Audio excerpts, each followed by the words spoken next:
All right, let's jump right into this explainer. We're looking at the massive runaway success of the Bengali film franchise Guptodhon and exploring exactly how it turns actual history into totally thrilling cinema. If you've ever been captivated by the idea of lost empires, secret codes, and hidden artifacts, you are in for an absolute treat today. We're going to unpack how director Drupal Banerjee crafted a blockbuster cinematic universe that pulls the rich, deeply mysterious past of Bengal right into the modern day. You know, to really get this cinematic universe, we've got to start with the staggering, real-world wealth of Bengal's past. Take the legendary merchant Jagat Seth, for example. The historical lore literally says you could build a dam across the Ganga River with his jewels. According to our sources, his wealth was so immense that even the entire funds stored in the Bank of England at the time paled in comparison. We are talking about unimaginable riches that were very, very real. So, what if these treasures are actually still out there? It's that exact tantalizing question that hooks us, right? I mean, when these incredibly wealthy historical figures passed away, the British and sometimes even their own descendants could never trace the entire fortune.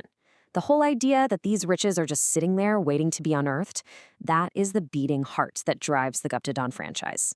Here is our treasure map for today's explainer. 1. Bengal's hidden treasures. 2. Meet the Guptodhon trio. 3. The Treasure Hunt Chronicles. And 4. Danger in the Sundarbans. Starting off with Section 1, Bengal's hidden treasures, specifically Murshidabad's secrets.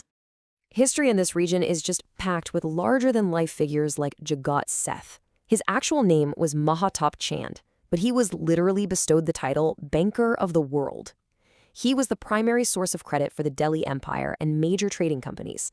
And like we said, he was so unbelievably rich that his fortune essentially vanished into thin air after he died, completely baffling the British. Talk about a perfect blank canvas for cinematic storytelling, right? And what's super fascinating here is how the real history totally grounds the fiction. We're talking actual historical accounts of secret underground chambers where trade deals went down, and hidden lockers.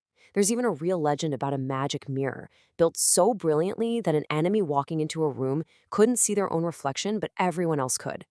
The Guptodhon films lift this exact flavor of historical mystery and drop it right into their scripts to make the hunts feel incredibly urgent.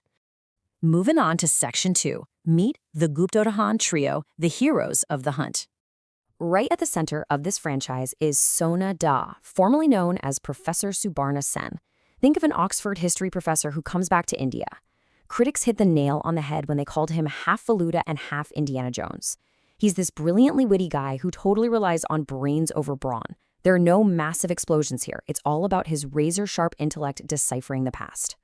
But he definitely doesn't work alone. He's got Abir, his sometimes bumbling but super brave nephew, and Jhinuk, Abir's incredibly smart and fiercely loyal friend.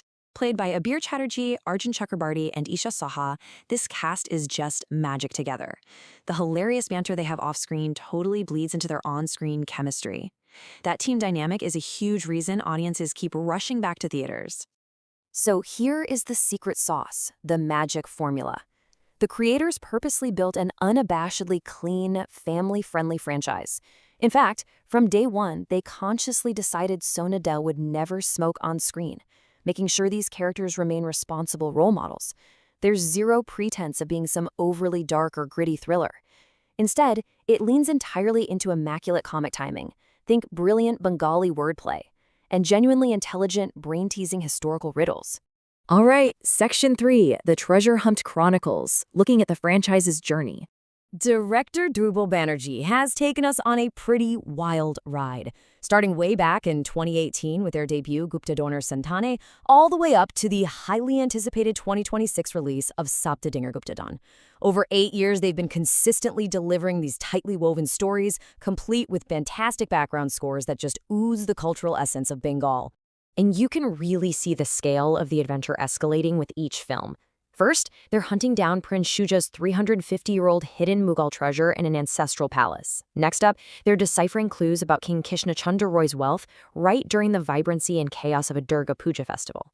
And then, the stakes get even higher as they search for King Shashanka's 12th century legacy. They are literally pulling real, specific historical figures into these high-stakes cinematic puzzles. And guess what? Audiences absolutely ate it up. That very first film was a massive blockbuster. It pulled in an estimated 6.5 crore on a budget of just 1.2 crore. To put that in perspective, that is a fantastic return on investment. It proved unequivocally that people were completely hungry for exactly this kind of story, one that traded mindless action sequences for smart, culturally rich puzzle solving. The critics were totally on board too. First Posts called it flavored in a dizzying marinade of history and lore. I mean, that perfectly sums it up. The clues never feel fake or tacked on. They're genuinely exciting to decode right alongside the characters.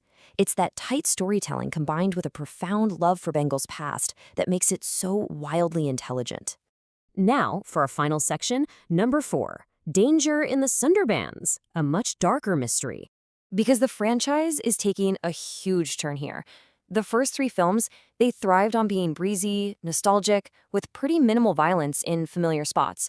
But the 2026 film, Guptodhoner Guptodhon, is stepping into a totally uncharted, treacherous reality. The safety nets are officially off, and we're looking at a much darker, suspenseful tone. By moving the adventure to the treacherous mangrove forest of the Sundarbans, they are entirely leaving their comfort zone. They're blending history with a massive new layer of local folklore and mythology. Plus, there's the very real ecological danger of the mangroves themselves. Those forests are notorious for holding secrets behind those still waters, and the film is leaning heavily into that haunting wilderness vibe. Even behind the scenes, it was a total adventure. They actually shot partly in the Sundarbans, being super careful not to disturb the local ecology. The cast has mentioned how they've grown emotionally alongside these characters over the past 8 years, which makes the stakes of this mangrove expedition feel incredibly personal. And get this, the crew actually experienced a real-life earthquake right as they sat down for lunch on the last day of shooting. Talk about chaos. Abir Chatterjee, the actor behind Sonada, dropped a pretty heavy hint about it. He said the trio will face a situation they never expected. So yeah, this isn't going to be just another fun little puzzle hunt at a relative's estate. The tone is naturally darker, and the danger they're walking into is completely unprecedented for this gang. So, with the treacherous folklore of the Sundarbans closing in and this massive shift away from everything they know, we've got to ask, when history finally bites back, will the Guptodhon gang's legendary intellect actually be enough to survive their darkest mystery yet? Or will they just become another lost secret swallowed by the mangroves? Thanks for tuning into this explainer, and definitely keep that curiosity sharp.